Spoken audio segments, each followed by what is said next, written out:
It's May of 1996. Who needs a script when you have a tech demo of a cow getting sucked up into the vortex of a tornado? Michael and I are here to see the 54th highest grossing movie, Twister, and the movies that it sucked up. Welcome to the Screen Hoppers.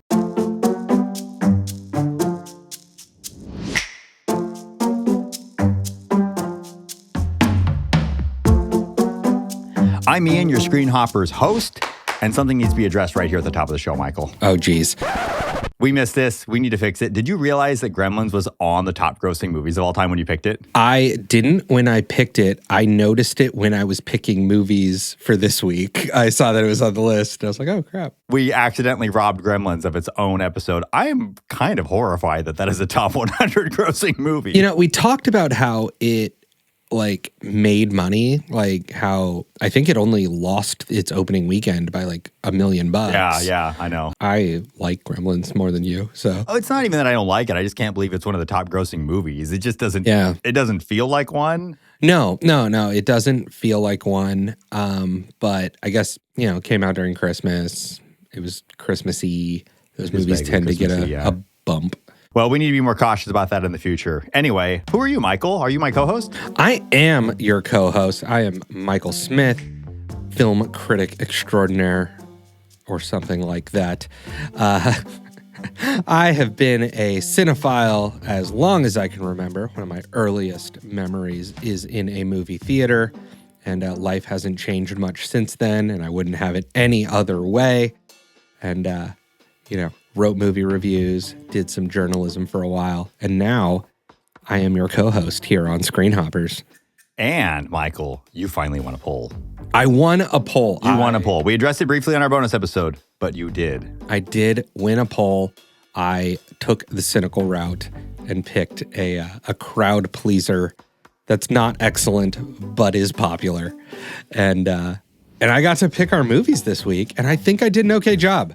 I think you did a perfectly fine job. Yeah, I was a little surprised that you won, though. It was a bit of a squeaker. It really was came like down to a the wire. last minute. I pled for some pity votes, and it worked. It turned out that when it came to your movie pick that week, the audience didn't want to miss a thing. They didn't, and I didn't. And I got to pick. I picked Twister, not because Twister, but because it opened against quite a lot. This lineup brought me back to a time and a place. This actually was a lot of fun. Probably the most nostalgic episode I think we've done. It really transported me to this Cineplex Odeon in Nampa, Idaho. Yeah, and there's just there's a lot of Cineplexy movies too. We'll get to what we picked, but this weekend we could choose between The Truth About Cats and Dogs, which was a big kind of romance hit of the time. We had The Craft, which I recently watched and had a really fun time with. Because every October I go through and watch a bunch of spooky adjacent movies. And that was one that has a cult following that I don't think I had seen before and watched it. And it's campy and fun, and I really liked it. Yeah. I'm going to have to check it out. We have The Quest, Primal Fear, The Birdcage, Great White Hype, Mulholland Falls, which I have not seen, and I'm just sad that it's not another movie with Mulholland in the title. My dad loved this movie. Really? We had it on Laserdisc. It's like a gangster thing, It's right? a gangster thing. Yeah. It's called Mulholland Falls because on Mulholland Drive, they push people down the hill and kill them. That's the whole thing. I don't remember much about the plot. I remember it was very noir-y. It had Nick Nolte. We definitely Laserdisc this movie on the regular. I don't know what he liked about it specifically, but he really liked this movie. We had James and the Giant Peach, which I like. I saw this one in theaters. Yeah, I actually remember seeing this movie in theaters. Yeah, I saw that movie in theaters. I saw it in school. We read the book, watched the movie. Cool. Barbed Wire, which I almost picked just to make you watch. I've seen it. For hilarity reasons. I've seen it. I have too. Speaking of my dad, I was 12 years old, and he rented this movie for me and him to watch together. So, Barbed Wire. Uncomfortable. I still have weird, pre-pubescent because I watched nightmares about watching this with my dad. At the age that I watched it. Fun fact about Barbed Wire. One of the DVD special features is just like a soft core Pam Anderson extended like stripper thing. Well, the whole movie opens with her stripping. Yeah. That's the beginning of the movie. Yeah. But yeah, there's a DVD special feature on Barbed Wire that is just like 10 to 15 minutes of that, which is insane. Very 90s of them to do. Yeah. Man, I will never forget that movie as long as I live. That's funny. You watched that with your dad. When I was 12 years old. I watched that with my older brother. And the reality is that's the right person to watch that with. Yeah. I just remember sitting there and being so uncomfortable in my skin, being like, am I like what? My dad used to show me like old classics and things, and we were watching that, and I was like, what is it about this that we should be watching? Like, I'm enjoying it for all the wrong reasons. Yeah, and I'm having lots of feelings. Yeah, I bet you did. And it's especially funny now because like the most recent thing I saw Pamela Anderson in was Naked Gun. Oh my God, and she's so good in it. She's so good in it. And I kind of love like the 2025 version of Pam Anderson. It actually makes me bemoan this era because I'm like, did we miss out on a great performer because all we could see were her like big plastic boobs and like we didn't see that, oh my gosh, like she's great in Naked Gun. I've already watched that movie. I saw it in theaters and I've already watched it 3 times on Paramount Plus. I just keep rewatching it. Talented and bright in all the ways. Like she's great. She seems lovely. I know. Yeah. In all the ways that Barbed Wire does not highlight. I almost wanted to go back and rewatch it just because. But so what did you end up choosing among this really great nostalgic list of movies? I went with Primal Fear. And why did you choose Primal Fear? I chose Primal Fear because I saw Primal Fear probably like in high school when I was like kind of getting into movies and, you know, was an Ed Norton fan. And he got nominated for an Oscar for this movie. It was his first movie that anyone saw him in. And I remembered that it had a twist that was creative and was kind of like interested in rewatching it to know if I liked the movie because it was a good movie or because it had a twist that kind of punched me in the face. This was the era of twists. Yeah. I think, so I'd never seen Primal Fear, and I'm really excited to get into it with you because I didn't know what to expect, and I didn't know that there was a twist, and I'm really glad I didn't know. Yeah. So obviously we're going to spoil the shit out of this movie as we do with all movies. Yeah. It came out in 96. If you didn't see it, shame on you. Pause now, go watch it, and then you will know what the twist is because you can't discuss this movie without discussing the end of the movie. Right. And so we'll get into that. But it was very much like a product of its time, was like have twists. And I sort of was like, if I had known there was a twist, I would have rolled my eyes at watching this movie. But watching it, damn, what a good movie. Yeah, the twist works. Again, we'll get into it, but it definitely works. I loved it. Yeah. Yeah. What did you pick, Ian? So with this list, and there are so many good movies on here, I'm never going to pass up the Birdcage. A lot of instances I want to try to explore movies I haven't seen in a long time or that I'm not as familiar with or maybe I've never seen. But Birdcage is like a top 20 movie for me. I love the Birdcage. I think it's my favorite Mike Nichols because I've sort of fallen out of love with The Graduate in recent years. I used to really, really love that film. And I don't know, it doesn't hold up for me anymore. It's I don't know, it's a weird one. The pacing is weird and I don't buy it. It's tonally very odd. Yeah, I used to like the weird tone, and now I'm like, anyway, point being, I adore the Birdcage. I literally, when you chose Twister and I looked at the list, I had actually just watched the Birdcage like 2 days ago. And I was like, oh, I get to rewatch it again. Yeah. But this time I took some notes. I paid a little closer attention. I was like packing for Disney World when I was watching it last time. So yeah, I love this movie. And you know, it's Nathan Lane's like big star turn. And I am a huge Nathan Lane fan. Yeah. I mean, we will discuss Nathan Lane. We absolutely will, when we talk about the movie because, he's wonderful. All right, so let's do this. We're going to take a break. When we come back, we're going to break down the movies that vanished into the F5 Twister that was Twister. Vortex that was Twister? The F5 Vortex that was Twister. I don't know. There's so many words for whatever a tornado is, and they're all used in that movie. We're going to take a break. We'll be right back. Welcome back to the Screen Hoppers. So since you won this one, Michael, you picked the movie, you got the first pick. Who's going first? Because this is my first opportunity to do so, and if my record is any indicator, maybe my last for a little while. We're going to go with your movie first. We're going to talk The Birdcage. Love it. Bring us in. Yeah. Okay. So The Birdcage, directed by Mike Nichols, written by Elaine May. This is their first full collaboration since they were the famous Nichols and May, which was a comedy duo. If you did not know that, look like a into stage duo, right? Yeah, absolutely. So this movie is it's an adaptation of a play, which is also an adaptation of a French film, La Cage aux Folles. In fact, there were several of them that were made in France. Elaine May adapted the screenplay from the original play. The casting, you've got Robin Williams and Nathan Lane in your two lead roles as Armand and Albert Goldman. They are co-owners of the Birdcage, a drag club in South Beach, Florida, in which they're leading a relatively domestic, dramatic, and happy life, I would say. Yeah. And it's one of the things I love about the movie. So they're leading this life. They have a son who's in college, Val, and Val has returned home to share with them that he's going to be getting married to Callista Flockhart's character, Barbara Keeley.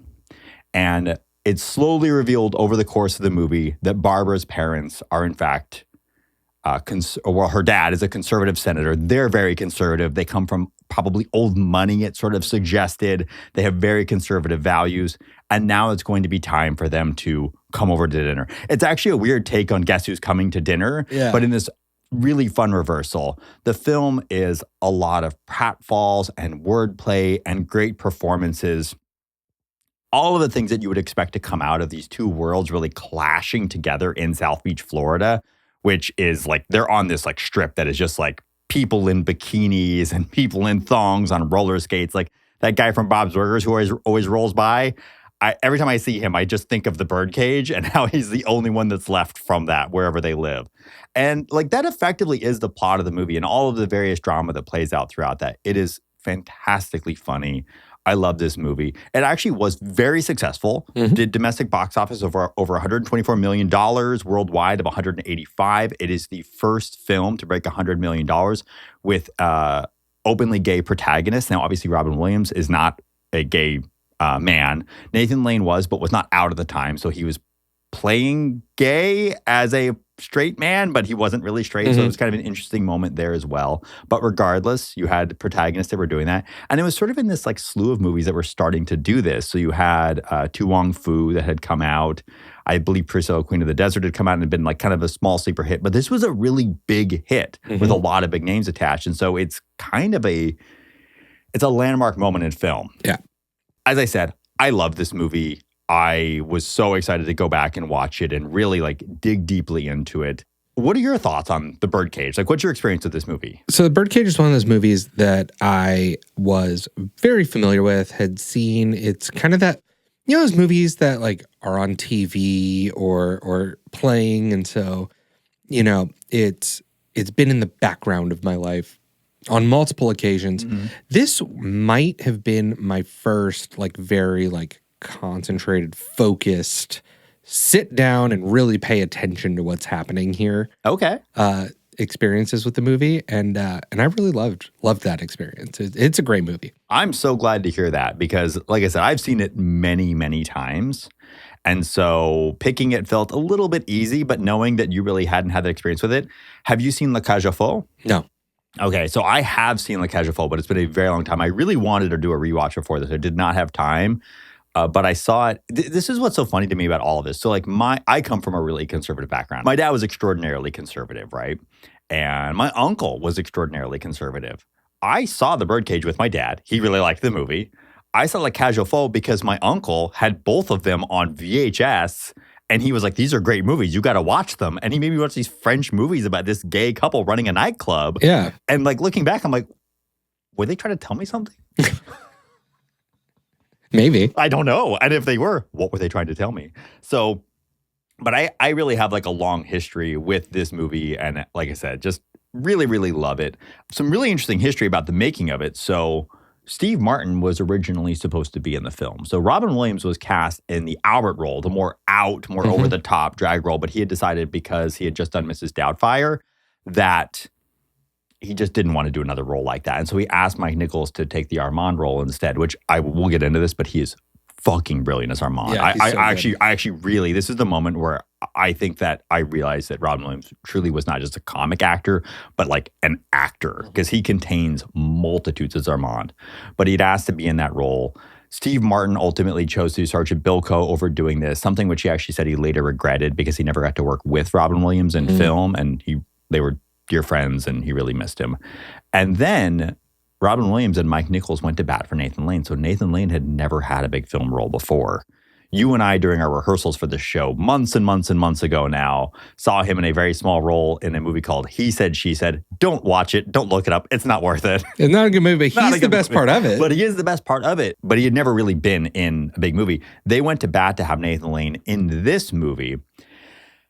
And producers really were not about it. They wanted big names. They wanted to really draw people in. And Nathan Lane was busy. He was doing One Night at the Forum. And so they waited a year for him. And they convinced the producers to do it for him to be in this role.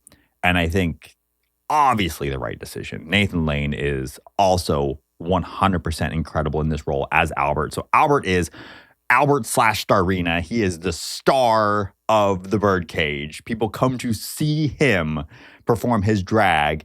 And, you know, it's funny because, like, you see the first couple of drag shows when the movie opens, and there's this really great sort of helicopter to crane shot that feels like a oneer. It's not, by the way. I looked into it. They did stitch it together, which is fine. I mean, Mike Nichols is no Scorsese, and that's okay. He doesn't need to be. We don't need that. What's funny, though, is this movie is shot by Emmanuel Lubezki, who is famous for like Children of Men, which has that two really long oneers. And so I thought that was really interesting. I was like, oh, wow, like this is an early movie of a cinematographer who went on to win the Oscar, is known for those like big sweeping one shots. And like a lot of things in this movie, it's just better than it has to be. You know, it's funny. I mean, I was going to kind of get into that opening sequence, but yeah, let's talk about the cinematography of this movie, because the way this movie is staged and shot, it's a lot like a play.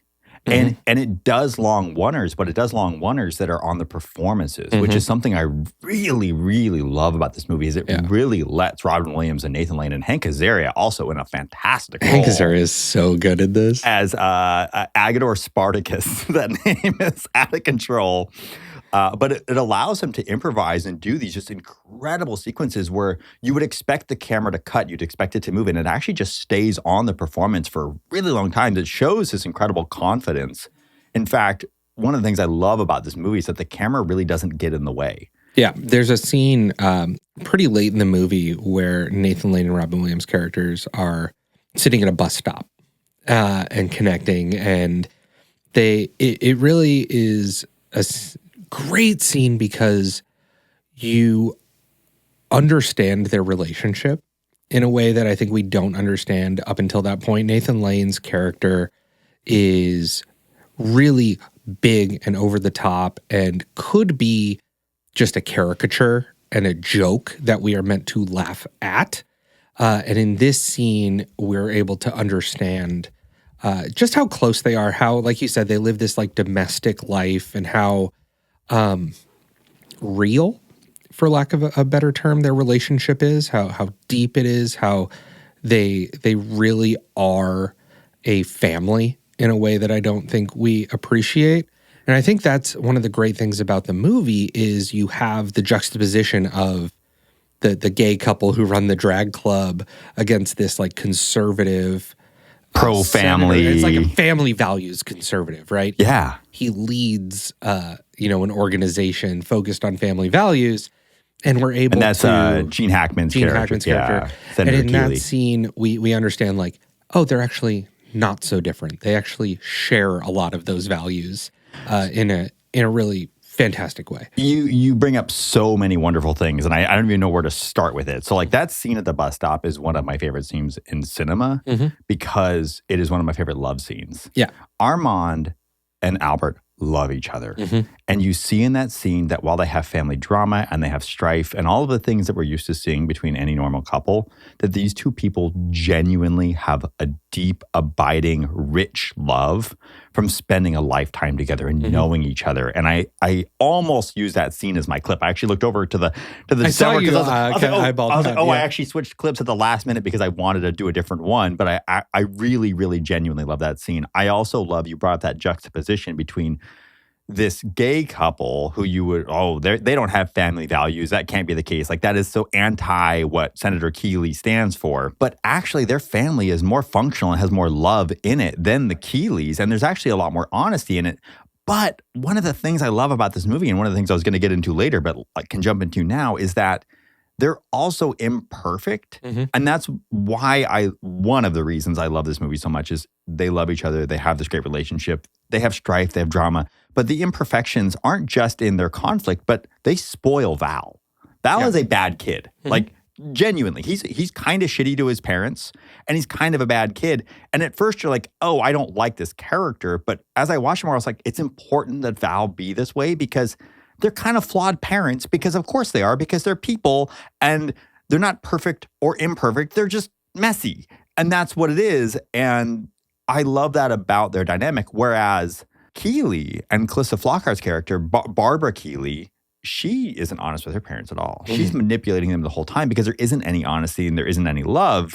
Like, there's almost no love in that family. It feels very cold. It feels very standoffish. Diane Wiest does such a great job. Calculated. Yeah, everybody's calculating against each other. And Diane Wiest does such a great job of being sort of cold and standoffish. But, like, it's clear that she doesn't, like, that's not the life that she wants to live. She's taken on this character, not unlike how Starina is a character for the Birdcage. She is this character for his career, for as a conservative senator. Yeah. And you have that juxtaposition as well. It's such a great setup. And I think that's what's so groundbreaking about the movie, right? Like, watching it in 2025, we're 20 years into gay marriage, right? As like just a norm that exists.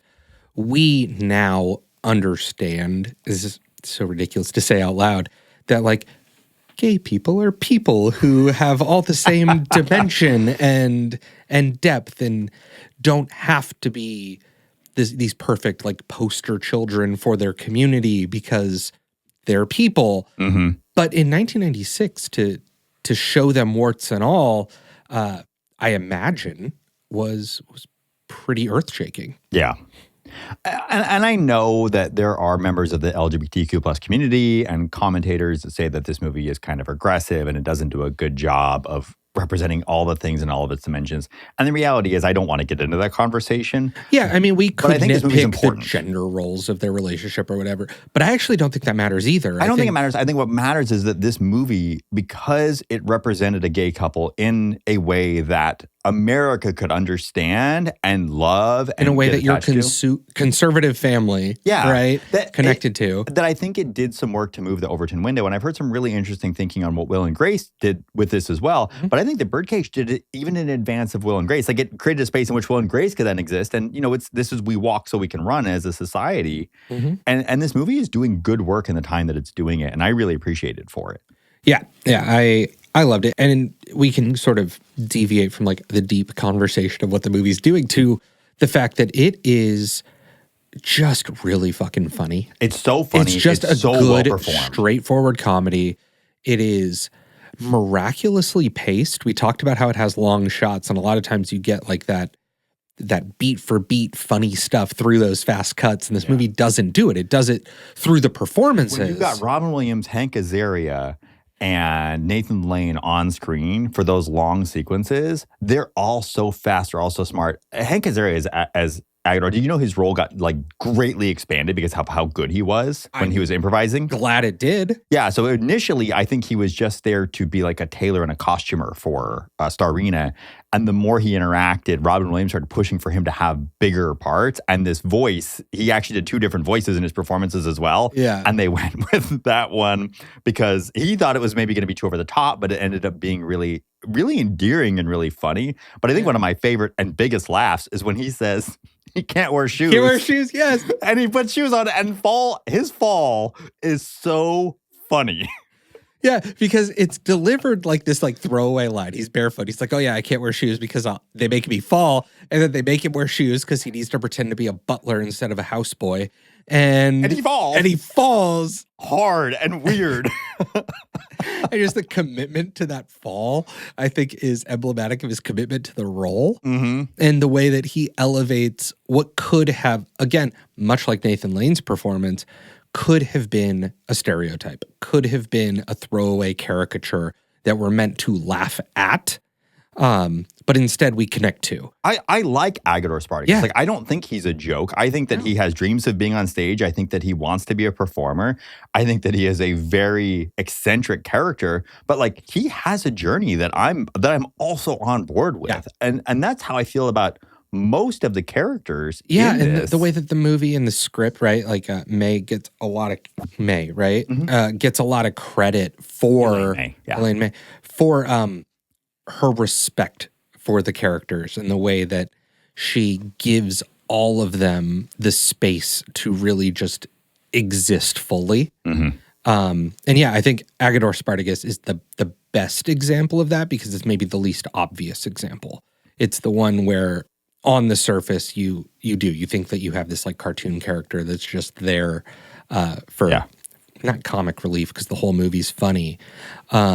But he's not just there to laugh at. He's there to make a point, which is that you have this community and these people who seem foreign, but, are actually just like us. Some of the other things I really love about this movie, so talking about these two families and these two worlds coming together, is that they're both trying to conceal things from each other. They're both trying to conceal their quote-unquote dirty secrets from one another. So the Keeleys are, they fear that the Goldmans, Coldemons. I do also love that, like, the fact that they're Jewish might be more scandalous than the fact that they're gay. I'm glad you bring that up too. So there's the setup of like, they're gay, they're Jewish, and they're in the arts versus they're Protestant or Catholic. I think they're Protestant, but they're Protestant. They're very white. And they're in politics, and also how like power dynamics play out in that way, right? Like they wield an enormous amount of power, but they feel like they need to go and impress. But what's funny and what's wonderful is that what the Goldmans are trying to conceal from the conservatives is their identities, right? It's that they're Jewish and that they're gay. Like that's really what's trying to be concealed. Versus what the Keeleys are trying to conceal or hoping that they don't know about is that they've been associated with some is he a presidential hopeful? That's my understanding is that like Keeley's attached his wagon to some presidential hopeful who now has been found dead with an underage sex worker, right? And that's what he's trying to conceal. And that is truly a lascivious thing, like that, that you actually wouldn't want someone to know. And I love that they come into it both with these things. And when you actually step back and look at the things that they're trying to conceal objectively, you realize that one side is actually kind of bad, whereas the other side, again, has a lot of love, has a lot of complications, has a lot of things that we can all relate to. I can't relate to dying in bed with an underage sex worker. Which I think goes without saying, like, an underage sex worker, that's not a thing. That is a victim of a horrible crime, right? Yeah, and that's the thing. There's a word, I'm glad you bring that up. There's a word about how it affects them, right? So she's an underage sex worker. That means that she's a trafficked person. Yeah. She's a rape victim. That's right? Exactly. But they never address her victimhood. Like, that's not even a concern. She becomes a joke. Yeah, they laugh at her. Yeah, they make her into the joke of what has happened, which is like the lack of empathy that these people have for their constituents, for everyone, even for his former colleague who is now dead. Nothing, not even a tear shed. Yeah, no, it's all about what this does to their image. Yeah. Right? It's what's going to become of their organization. There's this running joke that like Bob Dole is too liberal for them. And this movie came out in 1996. Bob Dole was he was the Republican nominee in 1996. Yeah. And so he was set up to run against Clinton. Yeah, they just talk about like, there's the joke about Bob Dole being too liberal. There's a joke about the Pope being too controversial. Yeah, I remember that as well. And Billy Graham, I think, was also called too liberal. They call Billy Graham too liberal. I love that setup because now you're like, how conservative are these people? Yeah. But I think that, like you said, this is a movie of juxtaposition. Like the comedy comes from putting these two things side by side. And then the profundity comes from discovering that everything the conservatives say that they value exists in this family that they would absolutely dismiss. But then there's this great turn in the movie that is so important because there's a point at which they come from these two polar opposite sides and they're trying to conceal from each other. And then they come together to work together. Mm-hmm. And that is when one very specific thing becomes a common enemy.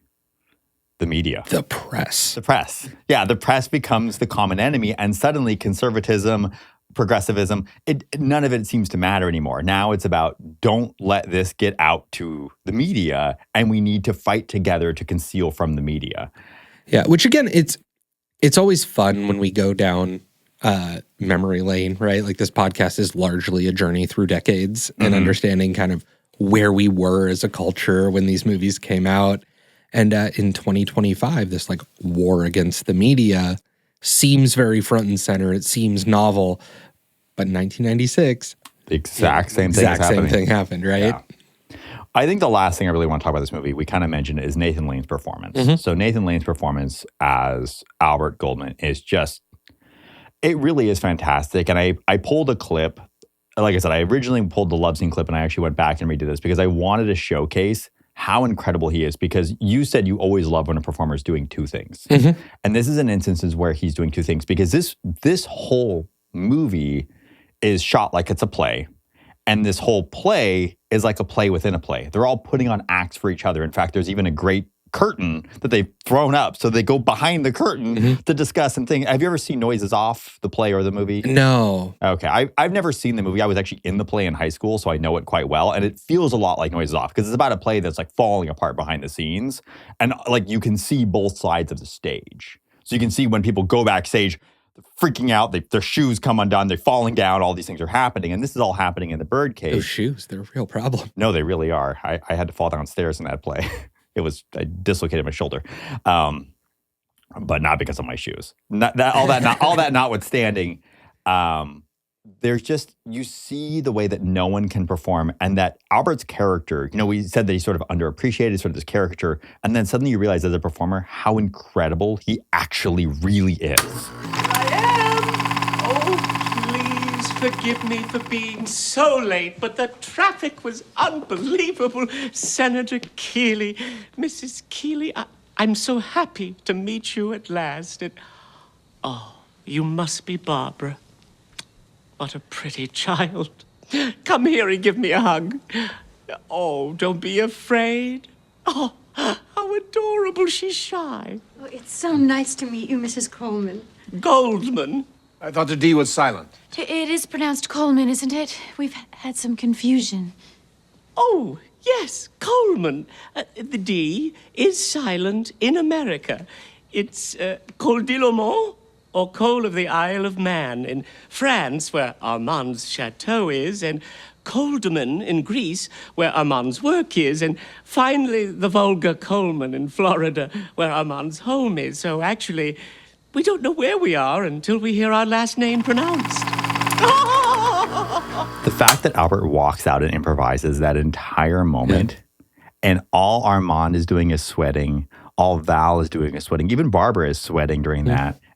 And because they can't see that he's selling it better than anybody else is. Because he knows how to be on stage. He knows how to perform. And he just brings this incredible he's better as Mrs. Coleman than Robin Williams is as Mrs. Doubtfire. Although you hear the laugh. It's very similar. Oh, you can tell that's an homage. There's no question that Nathan Lane knew what he was doing when he laughs, and that's why he left it in there. I also really love that in that sort of monologue, he lays out that they're different people depending on their environment. And it's exactly what's happening in this scenario. That we don't know who we are, or he says where we are until they say our name. But what's actually happening is that they're figuring out who they are because of where they are in this context. In that context, and I think I love that. That's really I that's really a great love catch. that, and I really love what it says about the characters and who they're trying to be and what they're trying to accomplish. And I also think that, when we zoom out and we get to that scene we discussed in the at the bus stop, we understand that the deceptions are happening for two very different reasons. The deception on the side of the Keeleys is really to protect image, whereas the deception by the Goldmans is It's to protect Val. it's to protect Val. They are doing something that is very hurtful, I think, to them. They're having to Literally painful. who they are. It's painful, but it's coming from a place of love, right? That on the surface, it's the more cynical act, but the motivation is really pure. Yeah. And so, I think that performance again exemplifies what this movie does so well. Is it presents you with something that seems really surface and basic and meant to be laughed at, but actually says something I think really touching. It's a superb farce. If you haven't seen it, watch it. Let's pivot to Primal Fear.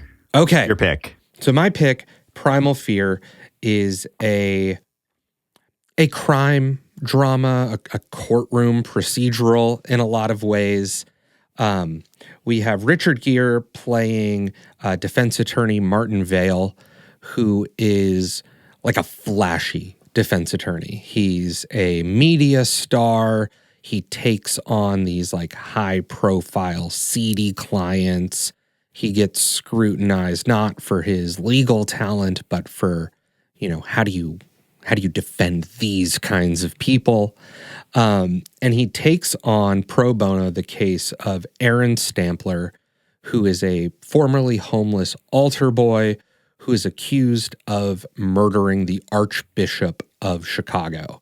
And the Archbishop is beloved by the community. He's very involved in Chicago's inner workings.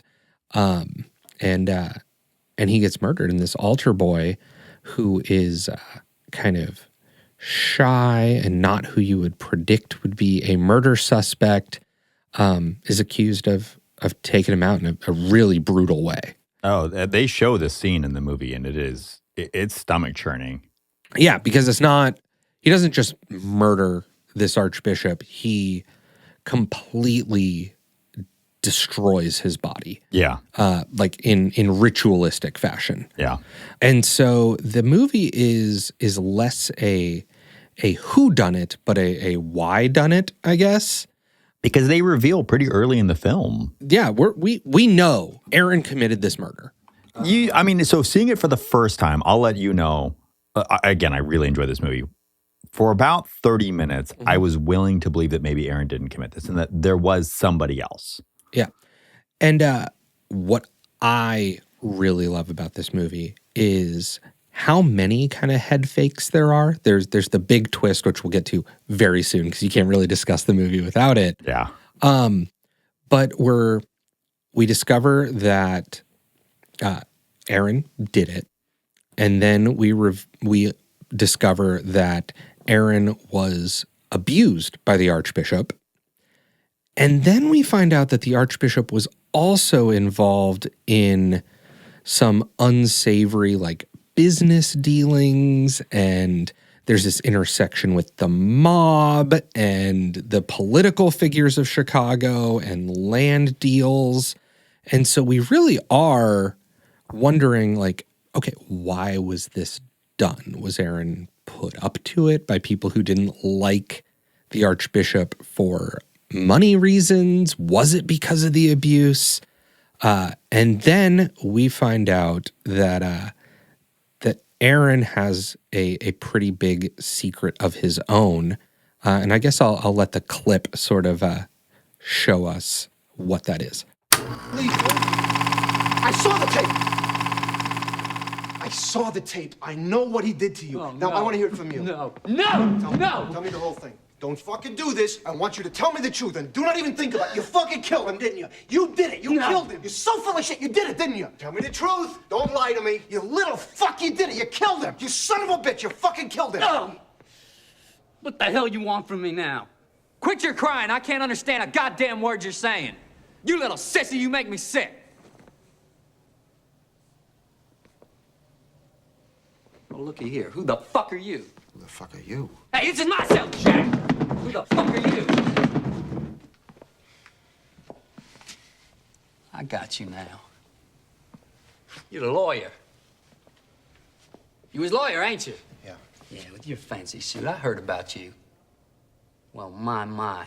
You sure fucked this one up, counselor.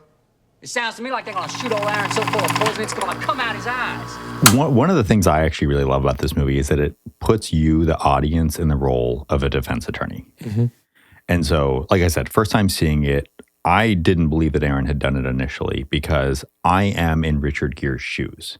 And as a defense attorney, you have to, whether your client's guilty or not doesn't matter.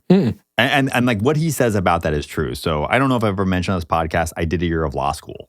So I like worked in an attorney's office for a little while. I kind of passed all my first exams before I decided that wasn't the career for me. And what he's sharing about being a defense attorney, from my understanding, is basically true. Like you have to occupy that space because that's how our legal system works. You can't, like, people will call you a piece of shit for defending this person, but somebody has to defend this person because that's how, again. And the job of a defense attorney, defense attorneys, in my opinion, are really, really important for society more than for an individual client. The defense attorney's job, more than anything, I think, is to make sure that the government is playing by the rules. And if the government can get away with not playing by the rules for the worst defendant, the most guilty defendant, it opens the door for the government to not play by the rules for a defendant who might be innocent. Absolutely. Right. And a lot of this movie is about procedure, which is bizarre. Yeah. So like the fact that they can't go back and do a insanity plea at this juncture without because what we case. just heard was we were introduced to Roy, who is Aaron's. Yeah, sorry. I'm getting into the legal stuff, but the movie. His other personality. Frances McDormand, who is great as a psychologist that's hired by Richard Gere's character. The cast of this movie is out of this world. Discovers that Aaron has a split personality disorder and that it was Roy, his rougher personality, that committed the murder. And that Aaron, he was in the room but doesn't remember doing it. Yeah, Aaron retreats behind Roy whenever he is very threatened. And so Richard Gere coming at him in that moment triggers the switch. And he does it on purpose to trigger the switch because he has come to realize that there are, in fact, two people inhabiting Edward Norton's character of Aaron.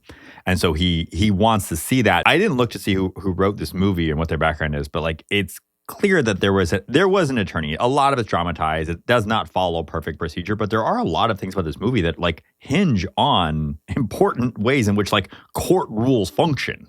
Yeah, so I was going to ask you that because you did go to law school. Like when I watch movies, I studied media. I worked in media, so sometimes I see like, oh yeah, that is how the media functions. These are the rules. There's a scene in this where he confesses something to a journalist and is like, if you print this, I'll sue you. And I was like, well, that's not how off the record works. But I was going to ask you, like, the law's pretty good here? So I don't know much about insanity pleas. So when you do criminal law 1, they actually don't cover insanity pleas because insanity pleas are really messy and difficult, and it kind of has its own class. And so I can't say specifically about that, but what I can say is that the movie is setting its beats in the courtroom based on very specific rules, as I mentioned, of civil procedure. Even though this is a criminal case, and I don't know criminal procedure, so I shouldn't even say it's civil procedure. Let me back up and correct that. But there are procedures that specifically must be followed within courtrooms, and a lot of the discussion around that, because I only took one class in criminal law, are around these types of like very technical rules about what you can and cannot do in a trial like this. I was more intrigued by that. I know more about civil law, civil procedure than I do about criminal procedure, so I don't want to pretend to be expert on either. But I was just intrigued more by the fact that the script seemed to follow those beats in a very interesting way. That they create very real drama around the constraints of his ability to defend his client. Yeah, exactly. And his relation, because his relationship with, we got Laura Linney again this week, by the way, which was freaking great. But his relation with her is like, ooh, that made me raise some eyebrows. Like they should not be meeting the way that they are. There's a lot of things about that was like truly disconcerting. And I mean, even his relation with John Mahoney's character, like all of it is a little bit. They're definitely. I would one side or the other, I probably would have been like, hey, these interests are not aligned anymore. One of them should recuse themselves. Yeah, so somebody needs to step out of this. These people are all way too close to each other. Yeah. But on the flip side, a lot of legal communities are very small like that, and people do tend to know each other in ways that may not always be apparent to the public. So could be realistic in that respect as well. Yeah, I mean, you do. You have these defense attorneys and prosecutors that, really go after each other in court and then have drinks afterward. Yeah. That does exist in real life. But I think it's interesting because they discover this about the client, that he has split personality disorder. They can't introduce an insanity plea. But when, the facts are not on your side, you have this person who was holding the knife, and you can't plead insanity, how do you get this information in front of a jury? And there's this play back and forth about, there's a tape of the Archbishop making Aaron and his girlfriend and this other altar boy, have sex with each other in front of him. And on one hand, makes Aaron more sympathetic. On the other hand, gives him a very clear motive for why he would commit this murder. Yeah. I'm actually glad you bring that up because that was one of the things as I was watching this movie. So getting back into the legal stuff is you don't have a crime without two things. Yeah. Actus reus and mens rea. Actus reus is the action. Mens rea is the motive. Yeah. And some crimes require mens rea and others don't, I believe. But in a capital murder, you definitely need mens rea. They're going for first degree. I don't have the exact wording of what a first degree capital murder is, but like in Illinois, which it's complicated. But there's a general sort of understanding. But it involves premeditation. It involves intent. Like those are all there, and the intent is to end the life of the victim.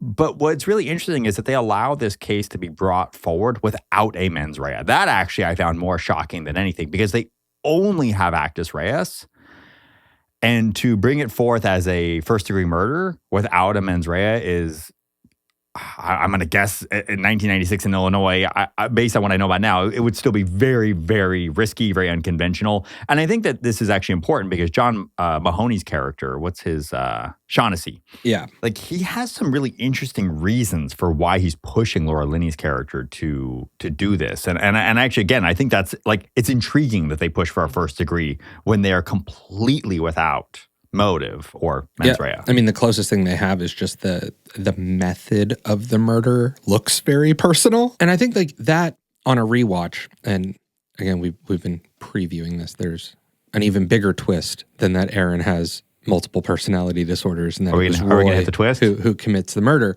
A lot of movies with a twist of this magnitude would really live and die by that twist. Yeah. And that was why I wanted to rewatch the movie, was to kind of see if there was much more there than the twist. And I think we've talked about it, which is that there is all of this legal drama, and the movie plays out as a very straightforward legal drama. It does. Which is this murder happened, we have a case.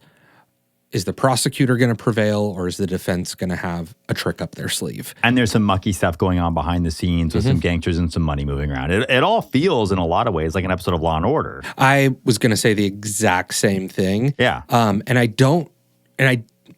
didn't mean that when I say it's like an episode of Law and Order in a way to diminish the movie. It's actually a compliment in that the Law and Order part of this is so interesting that when we get to the end of the movie, where Richard Gere's character, Martin Vale, is able to trigger the switch between Aaron and Roy when it's not cross-examination because it's his client. I guess it would be direct.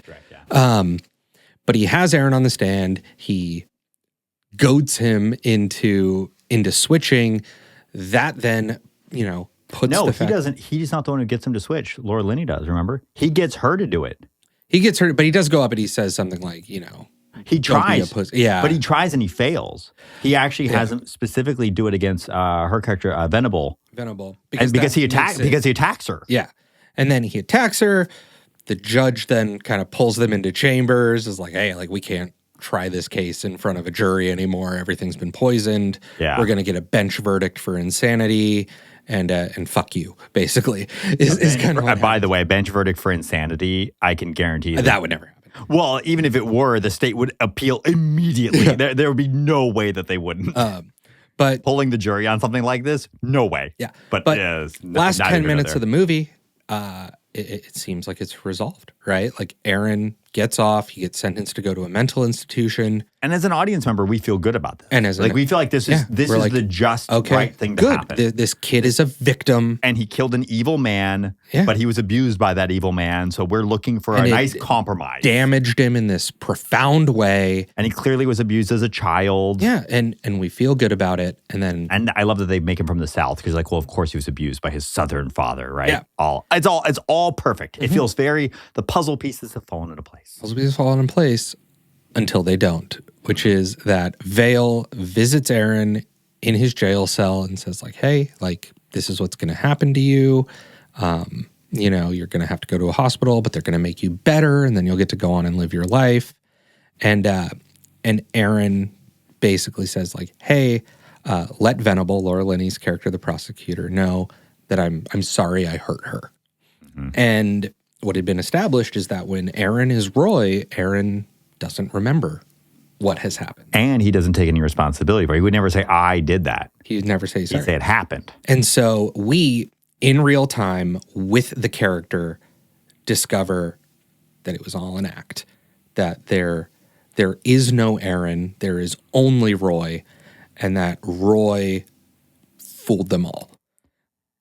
And something that's so interesting that I am putting together right now is that we watch the Birdcage in this, and they're both about phenomenal performances that put on that put on the system. Two things, yeah. Doing two things, but Edward Norton's character, who is performing in that moment, and Nathan Lane's Albert, they are putting on the system. Mm-hmm. They're doing an incredible job. They've convinced the system. They've convinced the conservative, whatever, but the structure that they are who they are, even though it's completely false. Mm-hmm.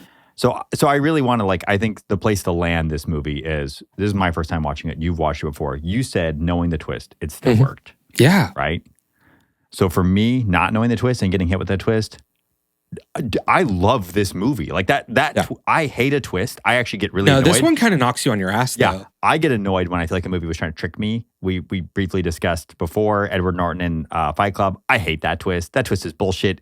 I will never enjoy. It is interesting that Edward Norton really became famous from Fight Club, which has a near identical twist. And it's maybe flashier in the way it presents it. But it's done so well here. And Edward Norton does it so well. Yeah. Because even knowing the twist, you're looking for the seams, right? It's when I rewatch movies like The Sixth Sense, I watch them now looking for the seams. They're not there in this. Like it really is done to near perfection, and he's so convincing both as Aaron and as Roy. My criticism of this movie is that it's too convincing. I don't believe that Aaron could be that good of a performer. So you're sitting here looking at an Edward Norton level performer and a guy who was homeless and being sexually abused. And I actually struggle with that more than probably any other part of the movie, which is it's too good. Which is a weird complaint, right? Yeah. But it kind of is. Because it's so seamless that I want to go back and rewatch and see if I can see it, because if it's that seamless, then that character is that's a unicorn. That's a fantasy. Well, so something that does not exist in this movie, so maybe we shouldn't even discuss it, is that the movie is based on a book that actually became a series of books. Oh. And Aaron, the Edward Norton character, is a serial killer. I mean, I kind of assumed coming from there that's where this was going. And so kind of having that knowledge and understanding sort of the psychosis that is specific to serial killers, it does kind of make a little more sense. All right. Well, that's a pretty good place to land it. Let's take a break. Mm-hmm. When we come back, we'll discuss who picked the better movie. And then we'll discuss whether the moviegoers of 1996 got it right. I'm going to go ahead and say early on, they didn't. We should not be talking about cows going up in tornadoes. Instead, we should be doing Fosse, Fosse, Fosse, Madonna, Madonna, but only on the inside. We'll be back with more Screen Hoppers. Welcome back to the Screen Hoppers. I am Michael. I am here with the other Hopper, Ian. We just talked about two, I would say, great movies. I 100% agree. I think this is probably one of our better weekends. Yeah. This was a blast. The Birdcage. So good. And Primal Fear. But the way that we got to watch those movies is that they were in theaters competing against Twister, which I knew was a hit. Massive hit, though. One of the, 54? 52, I think. 52? I think 52, yeah. On the all-time Huge. list. I mean, this movie's a massive hit. Just got a Legacy sequel recently that did pretty well. Oh, no, it was 54, sorry. Yeah, that did well. I actually haven't seen the sequel. I hear it's decent. I haven't seen it either. Yeah. I like Glenn Powell. Yeah, so do I. I think he's good. Helen Hunt, Bill Paxton as storm chasers who follow around tornadoes, want to chase them. There's a little reference to my favorite movie, The Wizard of Oz. They reference so many movies in this. You've got The Shining. You've got The Wizard of Oz. There's another one even. I don't remember. They spend so much time watching movies in this movie. Yeah. The fact that they're showing The Shining, by the way, at a drive-thru in Kansas, fuck you. No, you're not. In 1996. Yeah, I'm like, that is absolutely not happening. No. Nobody's out to see The Shining in the middle of Kansas. Like, we live in an area that's like relatively like film happy that people like, and there still aren't drive-through showing The Shining. No. That took me out of it hard. There are lots of moments that took me out of this movie, but that one was really rough. But yeah, so Twister, you dislike this movie a lot. I kind of like it, not because it's great, but because I think it's fun. I think it's also cynical the way I think Armageddon's cynical. I don't think it's as irresponsible as Armageddon is, but I think that it is just people will pay money to go see a tornado watch. Having said that, this movie, I mean, I'll be straight up. This movie was probably 50% of the impetus for starting this podcast. I remember vividly driving by the theater, and I'd seen previews for Twister. I was 12, and I had no desire to see it. I was like, that does not look like a movie that I'm interested in. And we went by the theater one evening, and there was a line that went to the parking lot. And I thought to myself, what is going on? Like, why is this happening? What do they line up to say? And I had to go up and ask. I didn't even buy a ticket. I just got in the line, went up, and I was like, why is this line here? Yeah. And because I was a weird 12-year-old, apparently. And yeah, I asked the ticket taker. I know, I asked the ticket taker, and they said, oh, everyone's here to see Twister. And I was like, really? But why? Yeah, but why? This film was based, it didn't even start with a script. It started with a tech demo of showing a cow flying. And that's what I mean by cynical, is like, this didn't even start with a story. And then Michael Crichton was paid some obscene amount of money, $2 million to write this. Then Joss Whedon was brought on for $100,000 a day to punch it up. And it's serviceable. It's fine, right? Like, it exists as a tech demo. I think it works as a tech demo. I think it works fine as a tech demo in 96. Watching it now, it's actually watching pretty it now rough. doesn't necessarily hold up. But like, yeah, there is something about just like tornadoes are scary and mysterious and unpredictable and wreak havoc. And watching that havoc be wreaked, I think it's enough to carry a big dumb movie. See, but it is just a big dumb movie. It is, but I think that, so like, taking it for what it is, like, I like a big dumb movie. We've done this before. I'm starting to feel like I don't, because I keep coming after them. Yeah. But this one, it just doesn't it has trouble escalating in a way that's actually really annoying. The first volcano, getting it confused with all the other big dumb movies that came out of this era. The first tornado that they encounter, so even going back to 1969, when you encounter Helen Hunt's character as a 6-year-old, they're inside of a tornado. They're inside of an F5. So how do you escalate from there? Because they've already done it. Her dad's been sucked up inside of it. Well, the next tornado that they encounter, she and Bill Paxton, they're inside of it. Yeah. Then the next tornado that they encounter, they're inside of it. Yeah. So like the danger of the tornado actually starts coming down for me, because they just keep literally surviving with like, apparently very Helen scratches Hunt and just bruises. gets to hang out in tornadoes. She's been inside of 3 tornadoes within the first 30, 40 minutes of the movie. And so that is part of where the movie loses me, apart from the scripting not being great. But it's just like, okay, you just have to make the tornado bigger and bigger and bigger and bigger to finally make me scared of the tornado, I guess. Yeah. But then they're inside of the big one and they're fine, because they strap leather straps onto a pipe. It's just, I don't know. Like I said, the whole movie is like a big tech demo to me. It doesn't feel like there's anything at stake. Yeah, and I mean, I think that's fair. I don't think it's not a deep movie. There's not a lot to talk here. I think Helen Hunt is good in it. Helen Hunt's good in because everything. I Helen love Hunt is good. I think Carrie Elwes is good in it. Carrie Elwes is I think good. Philip Seymour Hoffman's great in it. Philip Seymour Hoffman's hilarious. I like Jamie Gertz in it. Jamie Gertz is in. The cast. This is Total in no way a aside, knock did you on know it. Jamie Gertz and her husband own an NBA team? No, I did not. Yeah. That's the weirdest. Hi, which team? I think the Atlanta Hawks. Okie dokie. Good for them. Yeah.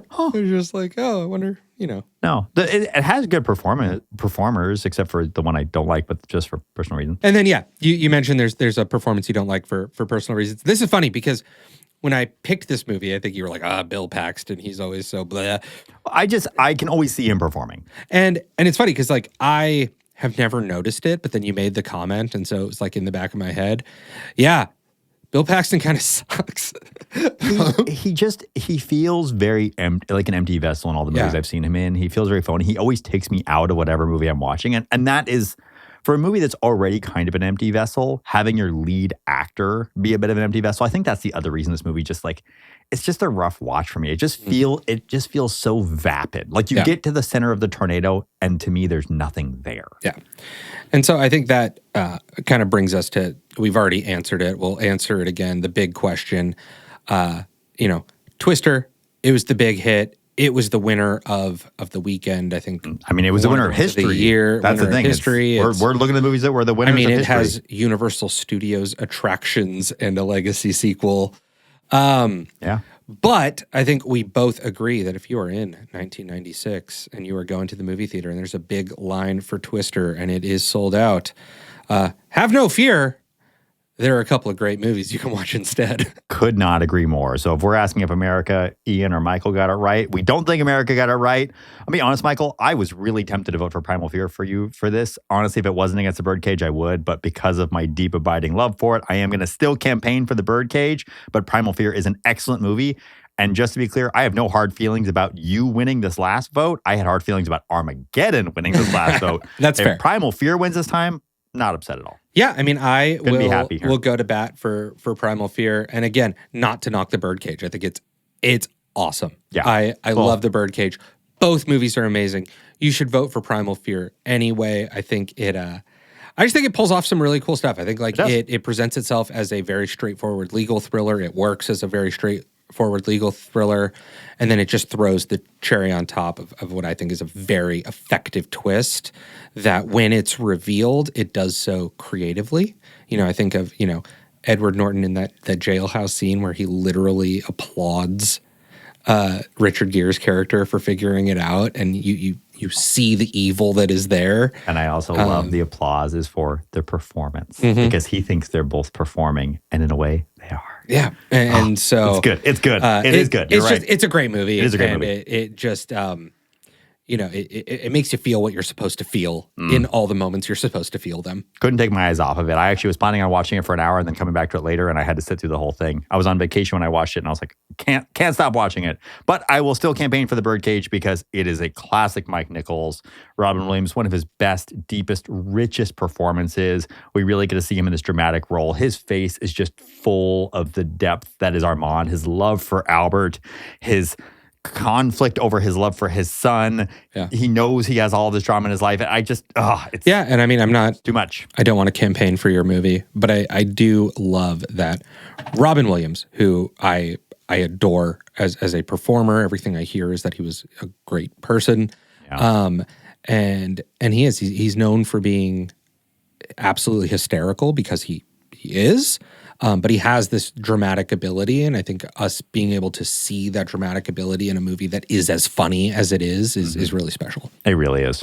Yeah, great weekend. Super nostalgic weekend. It was so fun going to 96 with you. So we're going to post the poll, as always, on Instagram, and then you can vote for who chose the better movie, and then whoever wins gets to then pick our next one. We're going to do a couple more episodes. I think we got a Christmas special coming up. I think we have to do a Christmas special. And then we will take a break. So just as a heads up, we'll probably take a 2-week Christmas break and then come back. Maybe start getting ready for Valentine's Day. I don't think we're going to do a New Year's movie. That'll be too tricky. There's only one good New Year's movie anyway. Yeah, but But Valentine's Day, I'm here for rom-coms. So if we need to do a 100%. series of rom-coms, I'm there for it. Before we sign off, though, who is your MVP for the week? My MVP is Nathan Lane. That's totally fair. Yeah, honestly, I could have gone with Hank Azaria, Nathan Lane, or Robin Williams, but because this was his breakout role, and I am so grateful that Nathan Lane is on our TVs, in our theaters. I just got back from Disney World and watching the Lion King show, and hearing his voice come out of that little puppet still makes me really happy because his character of Timon was glorious. But I just love Nathan Lane. Every time he shows up, what was it, Dick's the Musical? He's fucking great in it. He's so funny, and I always appreciate when someone gives more than they have to. And he always does. He showed up in this movie in a way, just think about like being a stage performer, having no film career, being in that room with Gene Hackman, Diane Wiest, with Robin Williams, and just stealing the show. Yeah. Just the way he does. He is phenomenal. And there's so much that's improvised in there, and he's doing so much work as this character. Yeah, Nathan Lane is my MVP. Who's yours? Okay, so almost went Nathan Lane. Did you? Came very close to going with Hank Azaria. Yeah, they're both so good. But I am going with Edward Norton. Yeah, I thought you might. I just think that, again, first film role. This is the first time we see Edward Norton on screen. He won the Golden Globe for supporting actor, was nominated for the Academy Award. We said it before, twice now. I say it for a third time. Sucker for when an actor's doing more than one thing on screen. And I literally said he's being too good at it. Like in some ways, he's literally being too good at it. And really, it is the two reveal moments where we are first introduced to Roy, and the way that he switches, and then the way that he reveals that it was a ruse, are just, that they always say, show us, don't tell us. And I think he does it perfectly. Like it's impeccable from a performance standpoint. Couldn't agree more. And, what a great really weekend, man. It was. This is a great one. And it's a great performance weekend. The 90s had some really great performances. Yeah, and I love the 90s, right? We've said it before. I think we said it already today. I think it was off mic. Maybe it wasn't. Sorry. But doing this makes me really appreciate the 90s. It's easy to talk about the 80s, right, as a time of great movies. But the 90s just has a style of filmmaking that is not too clever for its own good. Like it just goes in, does what it needs to do, and then every once in a while we just get these movies that elevate above that without getting too cute. Yep. And I think we have a couple of really, really great examples of that this week. Couldn't agree more. All right. Take us out, Michael. All right. With that, I will say thank you again for joining us on the Screen Hoppers. Make sure and follow us online. Go to upleftmedia.com to check out everything that we do there. Information about this show, information about our other shows, including Nailed It Novels, which has a ton of great Disney World material out there right now.